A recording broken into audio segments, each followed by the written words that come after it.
I think this conversation that we were just having, though, for having structure goes in line with the statement that was made by Charlie Baker on Friday in relation to all the NIL stuff and them deciding to stop Can you give a brief synopsis just in case people didn't hear?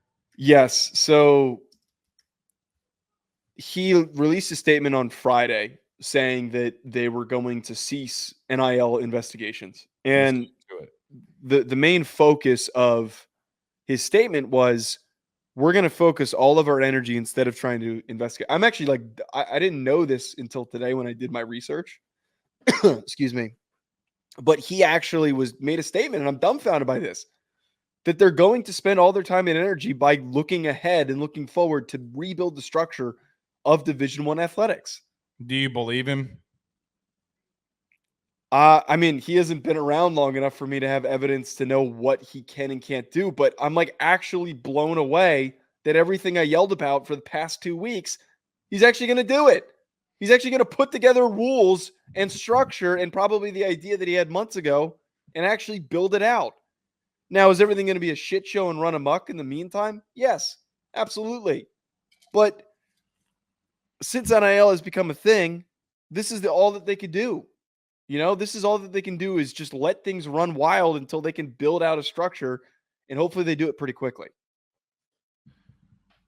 All right. In reference to the NCAA saying that they are going to suspend NIL infractions, it was, again, it just solidifies what we talked about on the show, like you mentioned. And I'll touch on this first with the NCAA thing with Tennessee. Joe, I know and have heard from people and really connected people that changes are coming. The problem that I have with that is that I've heard it for 4 years. I've heard for 4 years since NIL was a thing that changes were coming. Now, changes have happened, but not in the big structure of NIL, not in the big structure of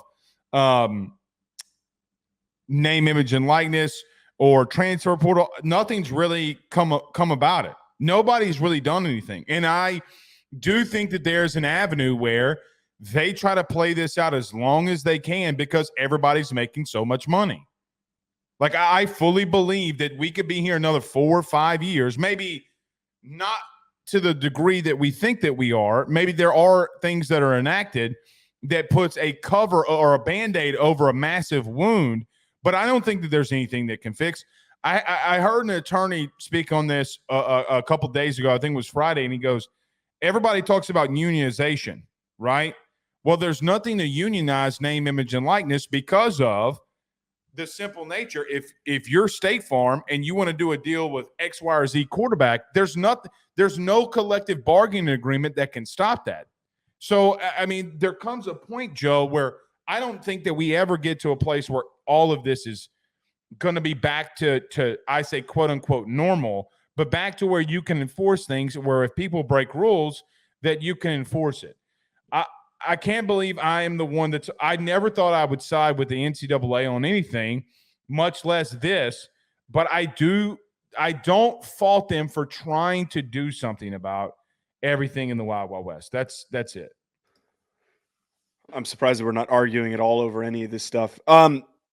My big thing is kind of in line with what you just said, where all we've heard is promises of getting it fixed, and we haven't made any progress. And there's been a lot of shitty decisions made throughout this process by the NCAA, hence what I talked about last week, where trying to take Tennessee and investigating them and getting sent to court, it completely blew up in their face, which is why it led to where we are. But I am just not optimistic, but I actually I don't feel good. I don't even know how to phrase it. I'm shocked that they actually went out of their way to say, basically, we messed up and we're going to take the time to actually build the future of this. Now, does that come too late after the SEC and the Big Ten have decided that they're going to separate? I think that if Charlie Baker's smart, he's going to be as active as possible to infiltrate whatever those advising committees are. He needs to if he wants to remain in control of these teams. Well, he goes to the office in Manhattan every day. You know, he doesn't go to Indianapolis. So he didn't even go in the office ever. So he doesn't even talk to his people in person. Let me ask you this question. I know we mentioned it, but to circle back to it, do you think what happens now with radios and helmets for tempo offenses? Do you think this helps or hurts Josh Heupel? Does he change anything, or does it make their offense faster? I think that it does. I mean, for the tempo offenses, I almost kind of, and I was listening to a show that was talking about this. I kind of wonder if they still don't try to use signals on the sideline for high tempo offenses. Oh, 1000%. But think about this. Think of how crazy it's going to be for like I think about Sark, I think about Lane, I think about Heupel.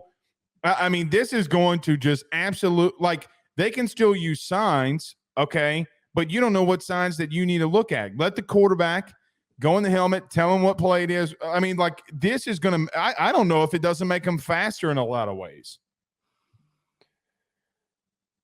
Right. I just, part of me kind of wonders because there's not a lot of not like a ton of up tempo in the NFL. So there is not a lot of correlative examples that we can look at. And there's a lot of up tempo in college football. So those connections, I kind of wonder, I'm in that same boat where I'm not totally sure where this all comes together, where Well, they I use mean, it. college football has had trends where they send things to the NFL more than not. Okay, a lot of times what happens is, if you think about it, from high school to college to the NFL, like scrambling quarterbacks 20 years ago wasn't a massive prevalent thing. Now if you can't move at all, like if you're a statue, they will not draft you. And they sure as hell ain't going to draft you high. Okay. Now maybe some of them, like, I mean, well, Burrow's mobile. I mean, I don't know who else Baker is mobile. So, like, it has trickled up. I don't know if NFL teams, like after this next year, if they don't look at what Josh Heupel is doing, be like, hey, man, how did you just accomplish this with the radio and the helmet? I think that it might show NFL teams something that maybe maybe they learned something from this. BetOnline remains your top spot for all of your live betting action and contests. NFL, college football, UFC, NHL are all in full swing. BetOnline is your number one source for wagering news, odds, trends, and predictions with both desktop and mobile access at any time. Head to BetOnline today and use promo code BELIEVE, that's BLEAV, for 50% off your first deposit. That is a 50% welcome bonus. BetOnline, where the game starts.